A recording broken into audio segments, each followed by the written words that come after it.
Chers amis, bonjour. Nous sommes le 16 décembre 2024. Aujourd'hui, j'ai le plaisir de retrouver Alexandre, Alexandre le Frussien. Bonjour Alexandre, ça va? Ça va, Marc? Très bien, très bien. Alors pour moi, il est quelle heure? Il est 23 heures, il est tard. À Moscou, il est quelle heure là? Il est 6 heures à Moscou. On a 2 heures de plus que la France. 8 heures, ouais, 2 heures plus que la Ouais. France. Quel temps fait-il? Il fait froid là, on est en décembre. Moins Ben non, il 30. fait super. Non, non, on a eu un automne assez chaud et un hiver vraiment.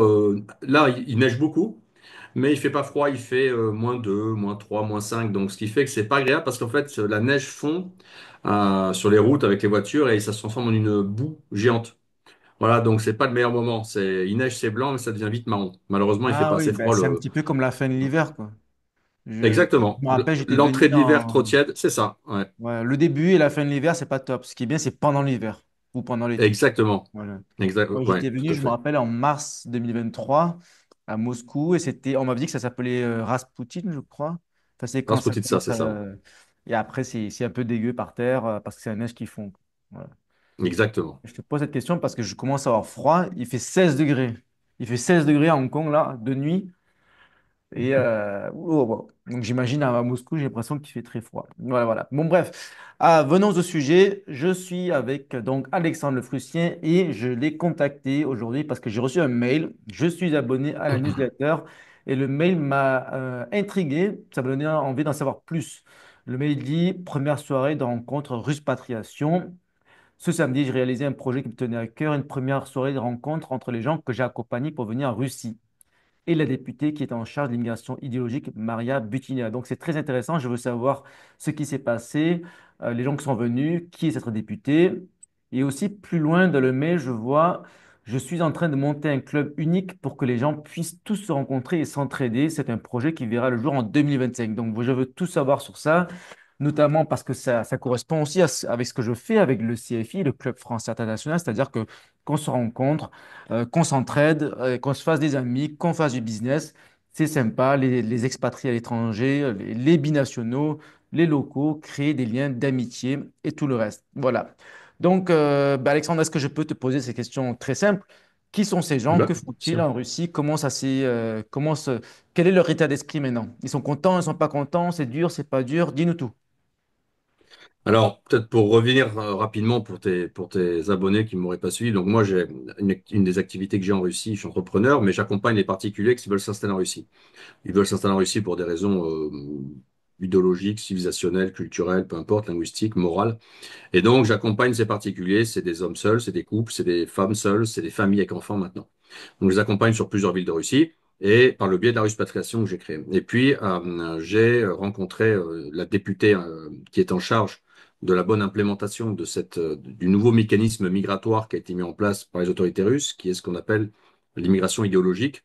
Donc, en gros, c'est quoi? C'est la possibilité pour les gens qui soutiennent les valeurs traditionnelles russes d'avoir le droit d'obtenir un permis de résidence de 3 ans de façon extrêmement simplifiée. Donc, c'est ce qu'on appelle le RVP. Le RVP, c'est l'abréviation des 3 lettres pour permis de séjour en russe. Et 702, le RVP 702, parce que 702, c'est le décret 702 de Poutine de août dernier. Donc, c'est des gens qui viennent en Russie et qui obtiennent un permis de séjour en Russie pour y recommencer une nouvelle vie. Et donc, moi, j'ai fait venir, comme beaucoup de gens maintenant, on a près d'une trentaine de personnes qui sont arrivées et que par mois. Et donc, eh bien, j'ai fait pour la première fois, ces gens se sont rencontrés entre eux parce qu'ils se connaissaient pas tous. Donc, je les ai fait se rencontrer sur la ville de Moscou, ceux qui sont à Moscou et en banlieue de Moscou. Et j'ai fait une soirée de dégustation de vin, un vin produit par un Français en Crimée, domaine Landière. Et donc, j'ai invité Maria Boutina, la députée, parce que je me suis dit que c'était intéressant qu'elle voit aussi, rencontre les gens pour comprendre qui c'est quoi les profils, c'est quels âges, il y a combien d'hommes, il y a combien de femmes, il y a combien de familles. Et surtout, ce qu'on a pu faire, c'est que c'est une députée de terrain qui change de député français. Donc, c'est une députée qui a pris en compte et noté tous les problèmes rencontrés et une députée qui a ensuite donné son numéro de téléphone portable et ses contacts directs à chaque personne dans la soirée pour être contacté en direct. Donc voilà, le but, c'était de faire cette première soirée Ruspatriation. Après, tu m'as demandé sur le club. Bien oui, j'ai idée de faire en sorte que les gens que j'installe en Russie puissent être en réseau les uns avec les autres, être en réseau pour s'aider. L'idée, c'est que 1 plus 1 égale 2, 1 plus 1 égale 3, parce qu'on est plus fort ensemble. Voilà. Et dans ce cadre-là, donc, moi, je m'occupe beaucoup des francophones d'Europe, donc principalement des Français, des Belges, des Suisses et des Québécois. Et puis, il y a des Allemands qui font ça avec les Allemands, des Autrichiens avec les Autrichiens, des Australiens avec les Australiens.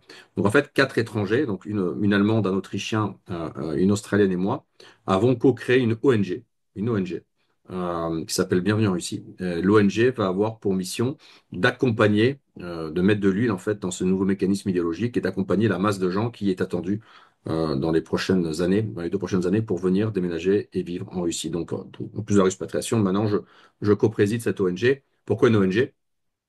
Parce que c'est une structure non financière et aussi parce que c'est une structure qui permet extrêmement facilement d'intégrer des volontaires. On est en train de recruter des volontaires partout dans le monde c'est le cas actuellement. Donc on est en train de créer une base de volontaires et le but de ces volontaires, bah, c'est d'être des représentants de l'ONG en quelque sorte partout dans les régions russes et surtout pour ceux qui sont en Russie et de pouvoir accompagner nos migrants idéologiques dans les régions et nous faire remonter les problèmes, si des problèmes devaient survenir, et plausiblement, il y aura sûrement des problèmes qui vont survenir. Ok, très bien. Alors, les personnes que tu as accompagnées, tu as dit environ une trentaine. Qu'est-ce que c'est? Ce sont des professionnels, ce sont des étudiants, des retraités, des gens qui ont fait fortune et qui veulent être tranquilles en Russie. C'est qui? Parce qu'après, j'imagine que quand on ne peut pas venir comme ça en Russie, on ne parle pas russe, on n'a pas de job, on trouve un job, c'est pas comme si on allait de l'Union européenne. Alors, c'est qui ces gens qui viennent en Russie? Il y a tout profil. Il y a des familles, des gens qui ont plusieurs années d'économie d'avance et qui refont leur vie, viennent avec leurs enfants pour que leurs enfants sortent d'un écosystème occidental auquel ils ne croient plus pour entrer dans l'écosystème plus traditionnel russe et le BRICS européen. Il y a des couples franco-français qui viennent parce que ben ils veulent faire leur vie en Russie. Il y a des hommes qui viennent seuls, qui viennent parce qu'ils ont une compagne russe et qui se disent bah c'est le point d'ancrage en Russie pour refaire ma vie en Russie. Il y a de tout profil. Il y a des femmes retraitées, il y a des retraités, beaucoup de retraités des gens qui veulent vivre paisiblement en Russie, dans un pays où il y a plein de sécurité pour eux. Donc il y a vraiment des gens de tout profil, de tout niveau sociaux. Et effectivement, il y a deux points sensibles. La plupart, tu me disais, ce qu'il y a des étudiants, il y a peu d'étudiants en fait, c'est toujours des gens qui ont passé l'âge des études. Mais ils arrivent en Russie, la première chose qu'ils font, c'est qu'ils font des études russes. Parce que la première chose à faire quand on arrive en Russie, si on a les ressources financières d'avance, c'est de faire des cours de russe et de mettre le paquet pour apprendre le russe. Et après, oui, la question difficile, c'est de trouver un travail, parce qu'aujourd'hui, bah, quand on parle pas la langue du pays, trouver un boulot, c'est difficile. On peut toujours travailler en anglais, mais ça veut dire travailler en anglais et faire concurrence à des Russes, ça veut dire avoir vraiment des compétences assez particulières et pouvoir travailler dans un environnement russo-russe, même si c'est en anglais. Mais il vaut mieux parler russe pour trouver un boulot Mais en ça Russie reste aujourd'hui. La possible. Russie, C'est encore possible de le euh, faire sans parler russe, c'est possible pour certains niveaux de poste, certains niveaux de qualification. Mais comme c'est partout, ouais. difficile, c'est de plus en plus difficile. Oui, comme partout. Comme en Et Chine, voilà. Ouais. voilà, voilà. Et la Russie reste un pays réémergent avec quand même une qualité du tissu humain qui est très élevée. Donc, pour concurrencer des Russes qui sont chez eux, qui parlent leur langue, il faut vraiment avoir des compétences un peu atypiques, rares, où on manque. Et c'est bien parce que c'est le cas aujourd'hui. Comme il y a de la croissance et pénurie de main-d'œuvre et pas de chômage, ben, les entreprises sont plus prêtes, on va dire, à tenter de faire l'effort d'embaucher des étrangers. Bon, c'est normal que les Russes soient privilégiés pour les postes dans lesquels il faut parler russe. Tout pays Oui, patriote devrait faire ça. Après, je suppose exactement. que un Français qui a des compétences recherchées en Russie, lui, n'aura pas de problème à trouver parce que le visa idéologique favorise sur ce genre de profil. C'est-à-dire qu'ils sont bienvenus. Il n'y a pas de Oui, sentiment anti-français, anti-occidental en Russie. Les entreprises, si elles ont besoin de ces talents, qu'elles ne les trouvent pas dans le marché russe, donc il n'y a pas d'obstacle du gouvernement russe pour faire venir des étrangers. C'est ça que je veux dire. alors, il n'y a pas d'hostilité envers les Occidentaux au sein de la population, ça c'est sûr. Au sein du gouvernement, ben non, ils viennent d'ouvrir les vannes et dire aux Européens, vous pouvez venir en masse. Il y a deux problèmes, c'est qu'il y a il y a quand même des entreprises russes qui sont, on va dire, industrielles stratégiques et qui ont un petit côté méfiance avec les Occidentaux, ça c'est normal. Et puis il y a beaucoup d'entreprises qui sont dans des activités sous sanction pour lesquelles les Occidentaux qui viennent en Russie ne peuvent pas travailler parce qu'ils s'exposent à des risques dans leur pays d'origine. Mais non, il n'y a pas de ressentiment anti-occidentaux en Russie. Bien au contraire, les Européens, on va dire, ont toujours la côte.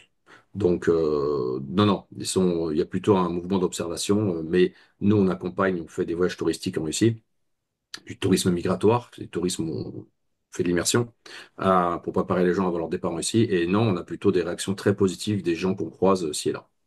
D'accord. Alors, les personnes que tu as accompagnées en Russie, qu'est-ce que tu constates? Donc, avant de partir en Russie, elles avaient une certaine idée de la Russie. Maintenant qu'elles sont arrivées, quelles ont été leurs difficultés? Est-ce qu'il y a des gens, bon, évidemment, il y a des gens qui sont super contents. Est-ce qu'il y a des gens qui ont Oui. changé d'avis? Est-ce qu'il y a des gens qui sont déçus? Est-ce qu'il y a des gens qui t'ont dit, ah, j'ai plus envie, je veux repartir en France? Dis-nous un petit peu les anecdotes. Alors, des gens qui veulent repartir parce qu'ils sont déçus, il n'y en a pas. Non, parce que quand on fait l'effort de venir en Russie, bah, c'est qu'on est convaincu. Les difficultés rencontrées, elles sont administratives, malgré tout. C'est les problèmes propres à la Russie, qui sont des problèmes d'enregistrement juridique dans des appartements. Il y a tout un écosystème administratif qui est quand même malgré tout super lourd. Les difficultés, c'est le style de vie qui est pas le même quand même. C'est-à-dire que les villes russes sont extrêmement grandes, extrêmement larges, extrêmement étalées. On fait beaucoup de distance et qu'on se rend pas compte que Moscou et sa couronne, c'est 22 millions d'habitants. Et que souvent, quand on habite en banlieue profonde, dans la banlieue de Moscou, ou dans le nouveau Moscou, dans la couronne moscovite, et qu'on doit aller bosser à Moscou le matin, ben, on a 2 heures et demie de transport. C'est immense. Donc, les difficultés, elles sont là. Les difficultés, elles sont aussi maintenant sur le fait qu'il neige, que le froid est arrivé, que les journées sont très courtes. Donc, c'est noir. C'est noir et boueux. Ça, c'est jamais agréable, on est toujours sale. Et après, vont arriver la période difficile de janvier-février où il y a les grands froids arrivent.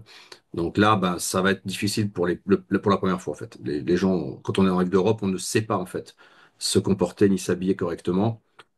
Et donc, le froid, la première année, est pénible. Après, on apprend des Russes, on fait comme eux. Mais au début, non, les gens sont plutôt convaincus, mais c'est des mouvements compliqués. C'est-à-dire que déménager sans accompagnement, on va dire, économique d'une entreprise, c'est tout sur tes épaules. Quand tu déménages avec des enfants en bas âge et que personne parle la langue du pays, ben, c'est quand même quelque chose de difficile, hein.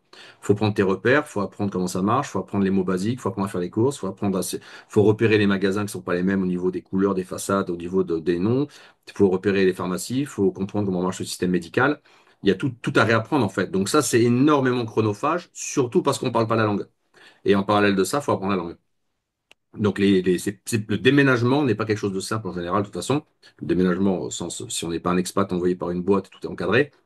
Faut se trouver un appart, faut visiter, faut nouer une relation avec le propriétaire, faut apprendre à faire les courses, faut apprendre à gérer son temps différemment, faut faire du russe, faut faire face à beaucoup de situations qu'on ne comprend pas, parce que la Russie, c'est assez logique quand même. Donc, c'est un effort. Là, le moteur tourne à fond chez eux pour arriver à s'intégrer. Et la Russie est un pays qui a des difficultés quand même, dans le sens que c'est un pays dans lequel tout va vite, tout change très vite. Et par conséquent, quand on veut faire du surplace en Russie, il faut avancer. Alors, ceux qui sont arrivés et qui font ces efforts pour apprendre le russe, ils y arrivent ou pas? Ben là, les arrivées qu'on a sur les 18 derniers mois, c'est trop court. Pour apprendre le russe, il faut 3 ans. On voit qu'il y a des gens qui progressent, mais on voit qu'il y a des gens qui ne font pas du tout de russe. Et effectivement, apprendre le russe, ça prend 3 ans si on est assidu. Des fois même 5 ans plutôt.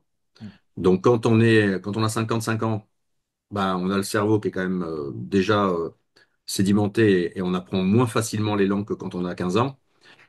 Et quand on a 55 ans, qu'on a une femme, 2 enfants, du travail, du business, ben, on a peu de ressources en temps disponibles. La journée, tu comprends. Et donc, on a peu de temps et peu de place dans le disque. Donc, c'est compliqué. Mais là, c'est des choses qu'on va pouvoir voir dans 3 ans. Dans 3 ans, on pourra faire un bilan quiconque quoi comment. D'accord. Mais en attendant, est-ce qu'il est facile de trouver de l'aide, des traducteurs? Comment tu fais pour signer ton bail, faire les factures d'électricité, trouver le fournisseur pour ceci, pour cela, Internet et tout à la maison? Tu as des gens qui aident, toi tu proposes de l'aide, il y a un réseau d'entraide, c'est ça? Alors, à la base, c'est moi et mon équipe, on a maintenant 6 personnes, quasiment à temps plein, qui travaillent sur l'expatriation, donc c'est nous. Mais pour la question du logement, le logement, oui, on cherche le logement avec le bon enregistrement. Après, généralement, en Russie, on loue meublé équipé. C'est-à-dire que tu loues un appart, il y a déjà Internet, il y a déjà tout. Tout tourne en fait, tout est équipé, tu rentres, tu prends tes clés, tu mets tes draps, et puis t'es comme ça. C'est comme ça qu'on loue en Russie en général. Donc ça va assez vite. Et après, ben, pour les autres démarches administratives, oui, soit nous accompagnons, soit ça reste un pays de service. La Russie, c'est comme l'Asie, c'est des pays de service. Donc, il est assez facile de trouver des accompagnateurs, des traducteurs. Tu peux payer quelqu'un, tu te fais accompagner à la clinique, accompagner là. Ça, c'est assez simple. Les cliniques, même, par exemple, proposent des dispositifs d'accompagnement Il y a beaucoup en langues de Russes étrangères. qui sont francophones. On peut trouver ça facilement, de l'aide, des guides. Non. Alors, des guides ou des traductrices, oui, parce que dans chaque ville, il y a une fac de français. Après, on dit que la population russe est de 147 millions d'habitants. 10% des Russes parleraient anglais seulement, donc c'est 15 millions. Et 1% seulement parlerait français. Les stats publics, donc c'est pas beaucoup. D'accord. Mais en tout cas, si on cherche de l'aide dans les assauts franco-russes, il Oui, y a oui, des voilà, cercles comme ça bien doit être sûr. c'est facile à trouver. Oui, c'est facile à trouver sur deux villes que sont Moscou et Saint-Pétersbourg. Quand tu Ouais, sors, ça se logique. complique. Ouais. Après, ça se complique. Dès que tu vas dans les plus petites villes, c'est moins de langue occidentale. D'accord. Bon, parlons de clash culturel. Est-ce qu'il y a un clash culturel que tu as observé chez les Français que tu as accompagnés, qui sont venus à la soirée, ils t'ont raconté des trucs, ils sont arrivés, ils ont rencontré telle personne, ils ne sont pas compris. Ça peut être drôle, ça peut être moins drôle. Il y a eu des anecdotes ou pas? En fait, les gens qui sont arrivés sur les 12-18 derniers mois, c'est encore trop tôt. En fait, quand tu arrives en Russie, quand tu es un Européen, tu vois les Russes, 80% de la population anthropologiquement est européenne, donc tu penses que on se comprend. Tu penses que tu les comprends et tu penses qu'ils te comprennent. Parce que tu n'as pas la langue commune en plus. Donc, tu peux pas aller sur des discussions trop profondes. Et quand tu parles un peu anglais, que le russe parle un peu anglais, ben, se comprendre pas vraiment, ça semble cohérent parce qu'on parle pas la langue commune. Après, les Russes qui sont francophones, qui sont allés en France, comprennent bien sûr bien mieux les Français que les Français ne comprennent les Russes. Donc, les gens on est en train de faire venir, il va leur falloir 3 ans, 4 ans, 5 ans pour commencer à creuser suffisamment parler russe et suffisamment être en capacité d'observation de situations où ils vont se dire, ah ouais, c'est vraiment pas comme chez nous en fait. Ils sont comme nous, mais on est quand même très différents. Et les Russes, bien que ce soit majoritairement des Slaves, des Finno-Ougriens, ou mix des deux, parce que la base de la Russie, c'est ce mix entre les Slaves et les Finno-Ougriens, l'Opolier, malgré tout, et malgré qu'ils soient chrétiens et donc européens, ils ont une philosophie de vie qui est extrêmement, on va dire dans un sens un peu oriental, un peu asiatique, et très, très sur les traditions. C'est le temps long. Donc, sous plein d'aspects, on est plus proche de l'Asie que de l'Europe, en fait. Et par conséquent, mais ça se voit pas tout de suite. Ça se découvre au fur et à mesure qu'on commence à comprendre les Russes et la Russie. Donc, les clashs ou de l'incompréhension, non. Non, parce que quand même, ils habitent la plupart sur Moscou ou Saint-Pét et que globalement, c'est des villes qui sont assez modernes, assez globales, elles sont en avance technologiquement sur l'Europe déjà, plus proche de l'Asie hein, là-dessus. C'est des villes plus proches des villes asiatiques sur le niveau de techno. Donc, il n'y a pas vraiment de clash, mais il y a le début de la vie dans un pays. Un an, c'est pas beaucoup dans un pays pour comprendre la culture. D'accord. Ah, c'est quoi justement la culture russe? Tu as parlé des valeurs traditionnelles russes. C'est quoi ces valeurs en deux, trois mots, des exemples qu'un Français n'imagine pas avant d'aller en Russie? Ouais, ben les valeurs traditionnelles russes, je vais faire un truc génial. Je les ai listées. Figure-toi, pour préparer notre entretien, je les ai listées. Il y a 17 valeurs fondamentales qui sont reconnues au niveau de la Constitution comme étant les valeurs qui structurent la société russe. Alors, je vais les lire. La vie, la dignité, les droits et libertés de l'homme, le patriotisme, le civisme, le service à la patrie, les idéaux moraux élevés, c'est mon préféré, une famille forte, la priorité du spirituel sur le matériel, l'humanisme, la charité, le sens de la justice, l'esprit collectif, l'entraide, le respect mutuel, la mémoire historique et l'unité des peuples de la Russie. Donc ça, c'est les 17 valeurs fondamentales qui structurent le code culturel et la constitution de la Fédération de Russie. Et pour la mentalité et la culture, ben, les Russes, c'est un peuple qui a toujours été, on va dire, dans un mode de gouvernance plutôt autoritaire. Que ce soit ils ont eu le tsarisme très tard, après ils ont basculé sur la révolution et le communisme, et après ils ont eu 10 à 12 ans de destruction systématique de leur environnement par les années 90 russes, et aujourd'hui ils ont une gouvernance hybride, la gouvernance Poutine depuis 25 ans, 24 ans, qui est on va dire, un régime de gouvernance assez vertical, un peu autoritarien, directif, mais c'est la première fois dans l'histoire que les Russes ont une élite politique qui fait du bien, et qui leur fait du bien, c'est-à-dire qui les enrichit, qui améliore leur niveau de vie, qui améliore leurs conditions de vie, vraiment. C'est la première fois dans l'histoire qu'une élite politique en Russie s'intéresse au peuple et aux gens. Et c'est pour ça qu'il y a une très très forte compréhension réciproque entre le peuple et les élites, parce que le peuple sent que son niveau de vie augmente, et ça c'est, quoi qu'il puisse arriver depuis 24 ans, les Russes s'enrichissent, et la Russie s'enrichit.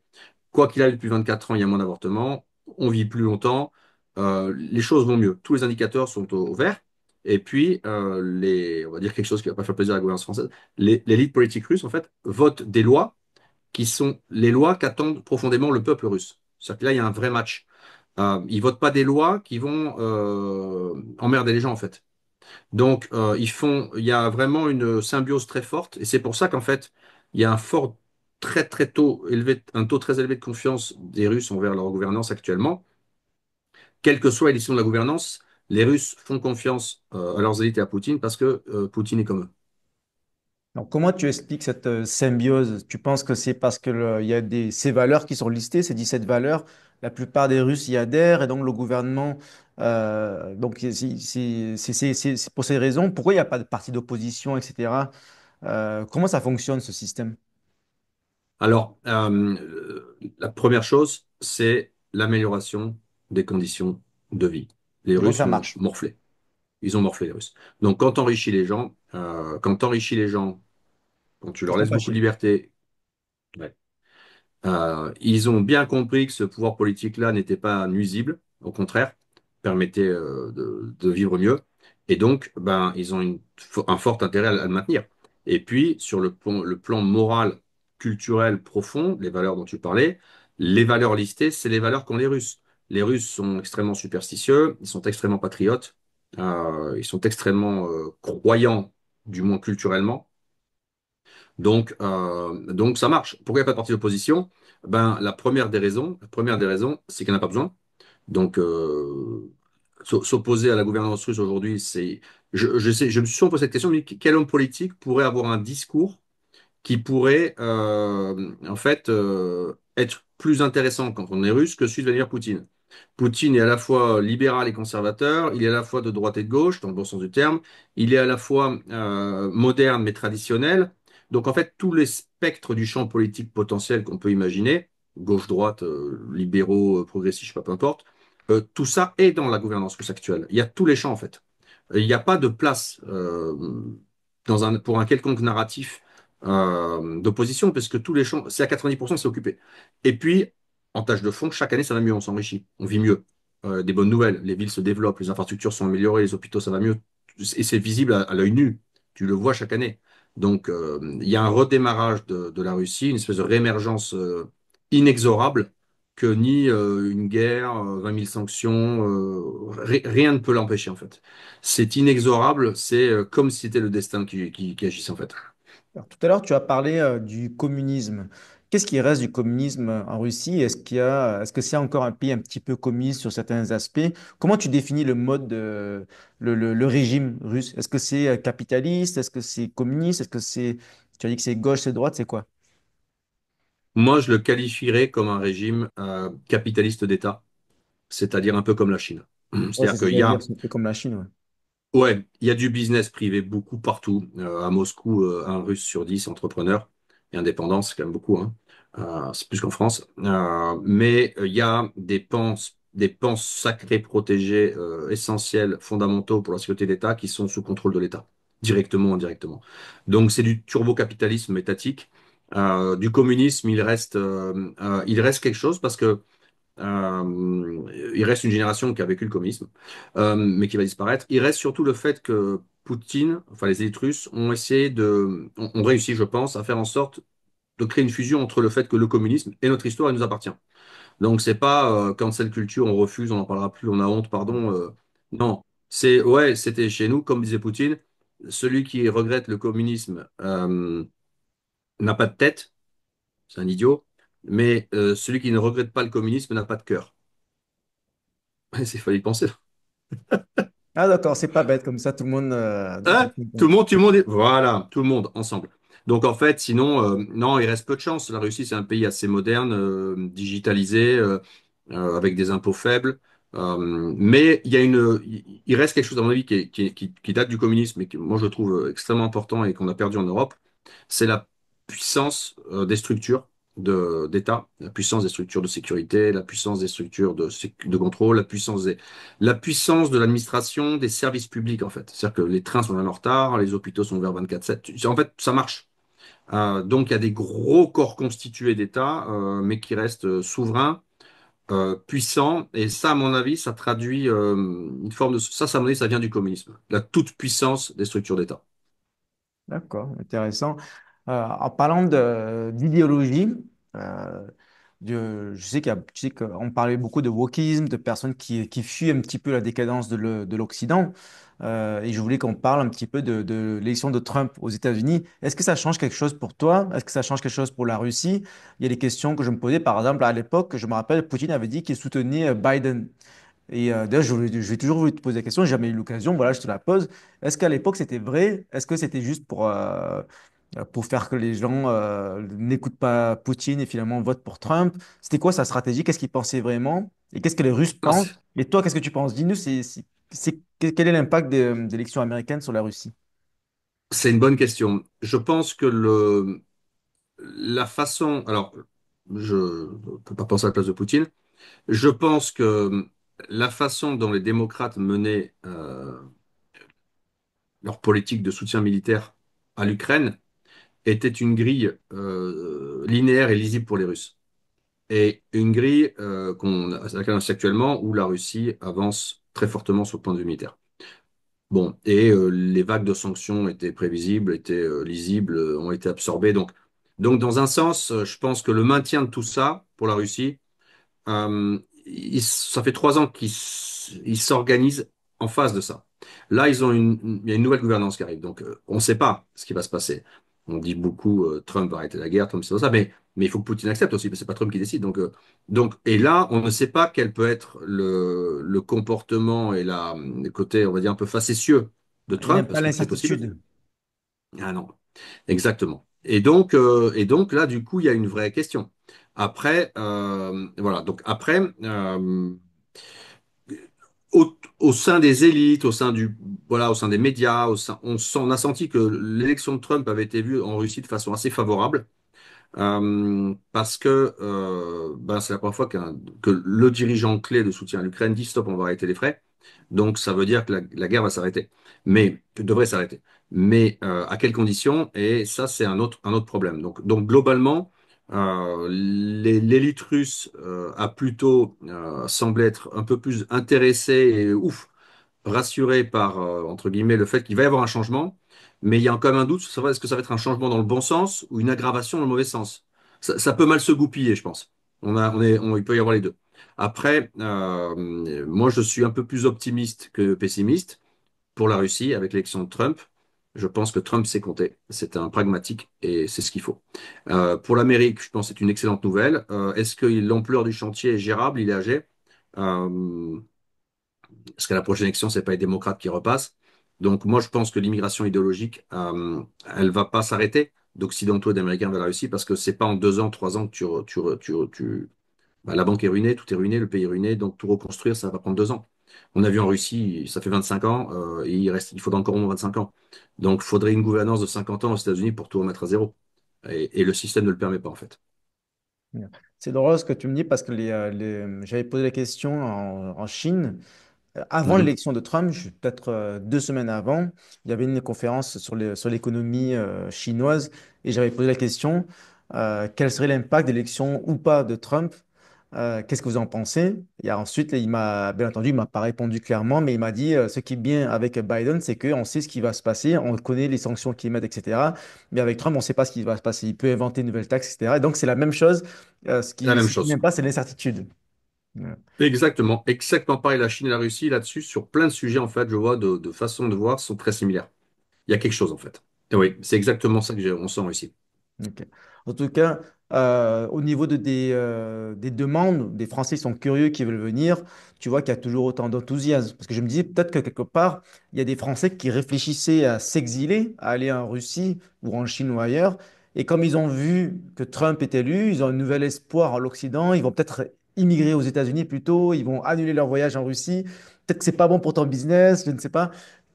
Quel est ton sentiment? Ça change rien? Non, non. C'est trop tôt pour dire. Les, non, mais je pense que là, il y a autre chose, c'est que, enfin, les resserrages diplomatiques qui ont eu lieu entre la nouvelle diplomatie mondiale qui est en train d'émerger, qui relie la Russie avec les BRICS, personne ni la Russie ni les BRICS ne reviendront en arrière.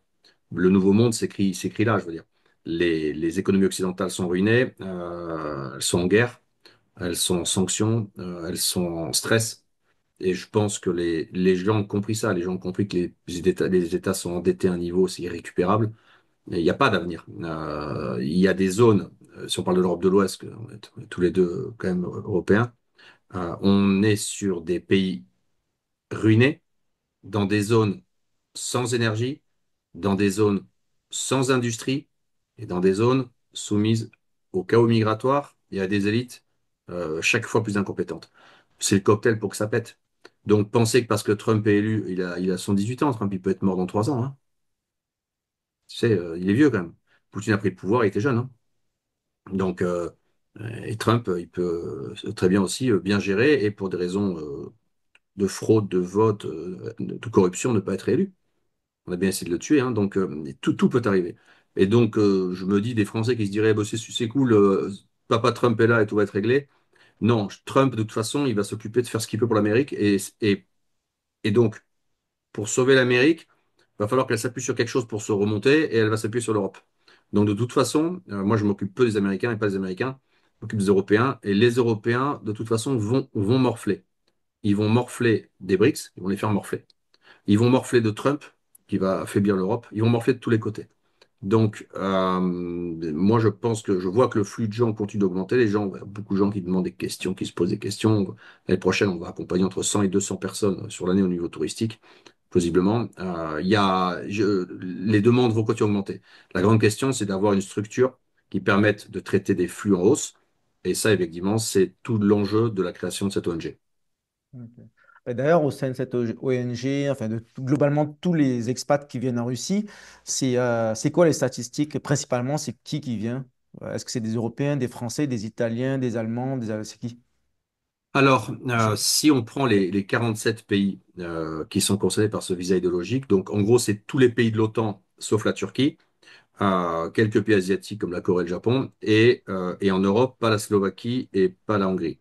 Mais tout le reste, la France, l'Amérique du Nord, l'Amérique, tous les États européens, le Canada, etc., l'Ukraine même, si on prend les stats, le gros contingent, alors on n'a pas les chiffres publics encore, on avait parlé d'un peu moins de 20 000 demandes, c'est des chiffres qui étaient sortis un peu inofficiellement, à peu près 20 000 demandes sur les 6 premières semaines.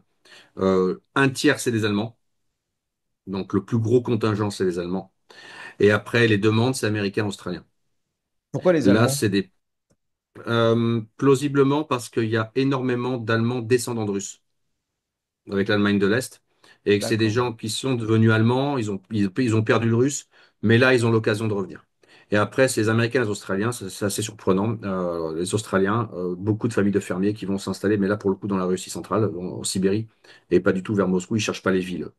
Mais par exemple, tu fais 400 km, 350 km à l'est de Moscou, tu as une ville qui a 1 million d'habitants qui s'appelle Nijni Novgorod, où je suis allé. Là, ils sont en train de construire, à côté de la ville, ils ont acheté des champs, ils font un village de 60 maisons, c'est un village allemand. Incroyable. C'est fou. C'est des familles allemandes entre elles qui viennent, il y a déjà des Canadiens installés. C'est incroyable. Donc ça va se développer. Il y a une idée de village américain aussi en banlieue ouest de Moscou. Alors moi, je suis contre les villages étrangers. Moi, je ne lancerai jamais un village français. Mais par contre, ça veut dire qu'il y a une demande en cours. Donc, et après, ben, on va avoir les chiffres publiés à la fin de l'année, je pense, au début de l'année prochaine concernant les Européens. Mais il faut comprendre aussi autre chose, c'est que, en gros, déménager, si on parle de famille, c'est quand même une sacrée aventure. Tu décides pas ça en 3 mois. Faut quitter ton boulot, faut vendre ta maison, faut venir en Russie voir, faut préparer la scolarisation des enfants. Il y a quand même un tas de trucs à organiser. Il y en a des choses à faire. Enfin, je veux dire, il y a une inquiétude. Donc, c'est pas maintenant. Le processus de visa idéologique, à mon avis, moi, c'est ce que j'avais dit. J'avais dit dans 2 ans, fin 2026, on va avoir des chiffres et là, on va y voir plus clair. On va voir si le flux est en train d'augmenter de façon continue ou pas. Parce que je pense qu'il faut du temps pour déménager. Alors pour ceux qui déménagent mais sans enfants, ils sont assez libres. Des digital nomades par exemple, ou des personnes Alors, qui eux, font c'est de les plus l'argent libres. avec la crypto, Ouais. etc. Est-ce que pour eux c'est possible aussi? Parce qu'en général, ils vont pas, ils vont plutôt penser à Bali ou à la Thaïlande. Je ne sais pas s'ils pensent à la Russie. Est-ce que maintenant ça se développe pour la Russie aussi? Oui, alors, la différence, c'est que la Russie est méconnue de ces gens. Ça va être une des choses qu'on va faire l'année prochaine, c'est que c'est tout à fait le contingent qu'on va viser. Parce que ce contingent-là, globalement, qu'est-ce qu'il lui faut? Il lui faut Internet fort et puissant. La Russie, c'est un des pays qui a l'Internet le plus puissant du monde et le moins cher et le plus stable. Il leur faut du service. Ils aiment le service. D'ailleurs, ils vont en Asie parce qu'il y a du service. Et la Russie, c'est un pays de service à 200%. La Russie, c'est un pays asiatique. Dans le côté service, il y a un service maximal pour tout. Tu peux tout acheter, tout commander, tout faire. Tous les trucs les plus fous, c'est possible. À Dubaï, un client me disait, là, tu peux commander l'essence et on te l'amène, on te met l'essence dans la voiture, dans ton parking. Tu vas pas à la station, c'est que la station vient à toi. Tu vois, ça, c'est des trucs qu'on peut faire en Russie. Donc, il leur faut ça. Et ça, ils l'ont réussi. Ensuite, ils gagnent des devises. Le rouble baisse et donc leur niveau de vie, c'est comme avec les retraités, leur niveau de vie ne cesse d'augmenter en Russie.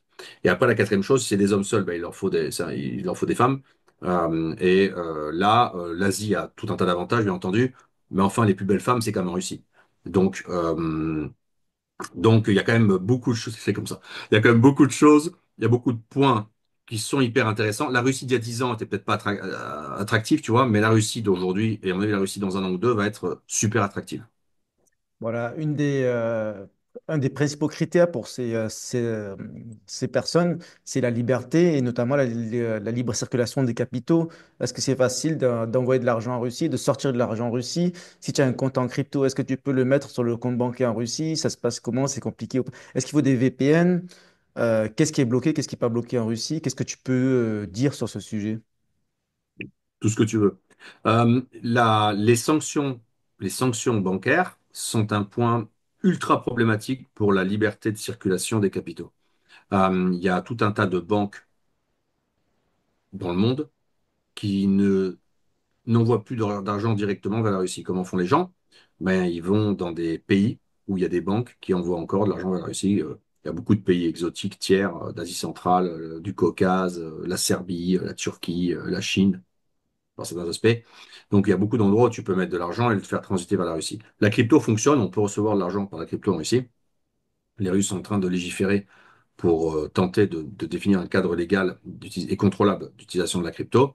Et après, sur tout ce qui est sortie d'argent, ça c'est plus pénible parce que qu'est-ce qu'on voit avec Dubaï par exemple? Ben, tu peux envoyer de l'argent de Russie à Dubaï, de Russie en Arménie, parfaitement ça marche.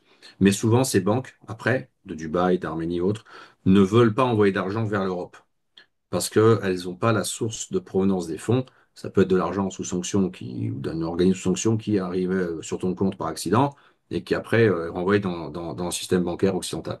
Donc non, pour la liberté pour les mouvements de capitaux, les sanctions sont pénibles. Mais si tu viens en Russie aujourd'hui et que tu es digital nomade, c'est pour y vivre. Venir en Russie aujourd'hui pour faire 50 voyages en avion à l'année, c'est pas le bon choix, puisqu'il n'y a plus de vols directs avec plein de pays. La Russie a des vols directs avec 40 pays aujourd'hui, donc un pays sur 5 dans le monde, un peu plus. Mais faut être sûr que ce sont des pays dans lesquels tu as un intérêt. Sinon, il faut faire deux vols à chaque fois pour connecter vers l'Europe, c'est pas agréable. Après, pour le VPN, oui, il y a beaucoup de choses où il faut un VPN. Il faut un VPN pour Meta, alors Facebook, Instagram et X, Twitter. Là, il faut un VPN. Tout fonctionne. Non, ils ont bloqué, enfin restreint, pas bloqué. Ils ont restreint Viber et Signal, mais WhatsApp et Telegram marchent parfaitement. Ah, WhatsApp marche Voilà. parfaitement? Ouais, ça n'a jamais été bloqué. Ça fait Ouais. partie de Meta? Ok, Pourtant, ça marche. c'est très utilisé en Russie, ils l'ont laissé. C'est, TikTok, ça marche? j'ai pas, TikTok est bloqué. D'accord. Et le Douyin, TikTok ça est marche? Le bloqué. TikTok chinois? Je l'ai jamais essayé. Ça m'étonnerait Je que peux pas ça dire. se bloque, non, quand même. Non, ça va pas être bloqué. Non, mais TikTok, ils ont fait une politique. Il y a des comptes russes. Enfin, ça marche. Il y a TikTok Russie, il y a des comptes russes. Et puis, il y a les TikTok autres monde. Et j'ai l'impression que c'est un peu coupé, en fait. Ah, Il y a d'accord, c'est TikTok, intéressant. mais C'est peut-être comme la sous Chine. VPN, mais ouais, les comptes russes sont à part, quoi. C'est très bizarre. Ah, peut-être comme la Chine, ouais. Ouais. Parce qu'en Chine, tu as TikTok aussi, mais il s'appelle Douyin. C'est un nom différent. C'est une application. D'accord. Euh, ok, ok. Ben, écoute, très intéressant. Est-ce que tu as un dernier mot à ajouter sur ce sujet? Des conseils pour ceux qui veulent venir en Russie? Qu'est-ce que tu pourrais ajouter? Ben, les conseils, je pense, c'est déjà de lire et de voir ce qu'on fait, nous, avec l'équipe Patriation, et le contenu qu'on produit sur Telegram, notamment sur mon canal. Tu mettras peut-être le lien, Alexandre Frucien. Les gens peuvent s'abonner et voir. Pourront voir ce qu'est Moscou en 2024, en décembre. C'est la ville la plus décorée du monde, quasiment, avec plus de 4500 décorations lumineuses. C'est juste phénoménal ce que c'est beau, propre, lumineux. C'est vraiment la féerie de Noël. Donc, voilà. Et après, pour déménager, ben, moi, je dis toujours la même chose, il faut venir voir. Je veux dire, on peut venir en Russie avec un e-visa, ça coûte 50 euros, on l'a en 4 jours, c'est un papier qu'on imprime, c'est même pas sur le passeport. Il y a des vols directs de 40 pays. Quand même, c'est assez ouvert, hein. Ceux qui viennent d'Europe, d'Asie, bah, c'est plus facile. Ceux qui viennent d'Europe, ils peuvent passer par les États du Maghreb, par la Turquie, par la Serbie, par les États du Caucase, Arménie, Géorgie, Azerbaïdjan, et de venir faire des sauts à Moscou. Nous, on organise des voyages touristiques de découverte. Ça vaut le coup de venir jeter un œil parce que de l'autre côté du mur, les gens s'aperçoivent que c'est très différent de ce qu'ils pensent. Là, on a un groupe de 14, 13 personnes qui arrivent le 23 décembre. 13 personnes qui sont 13 personnes qui ont un projet d'installation en Russie en courant 2025. Notamment, on a deux familles avec des enfants mineurs. Et donc, on va leur faire découvrir la Russie fin décembre. Et Saint-Pétersbourg, Moscou-Saint-Pét, on fait les deux villes en fait. Reste français? C'est des Français, ouais. D'accord. Bon, bien, on leur souhaite bonne préparation et bon voyage. Et de pas prendre froid. Ah oui, bah oui, il va faire froid en plus. Très bien. Ben, Alexandre, merci beaucoup pour ces nouvelles très intéressantes, comme d'habitude. Et voilà, je te souhaite de bonnes fêtes de fin d'année, bon Noël et à Toi très vite. aussi. Merci Marc. Ciao, ciao.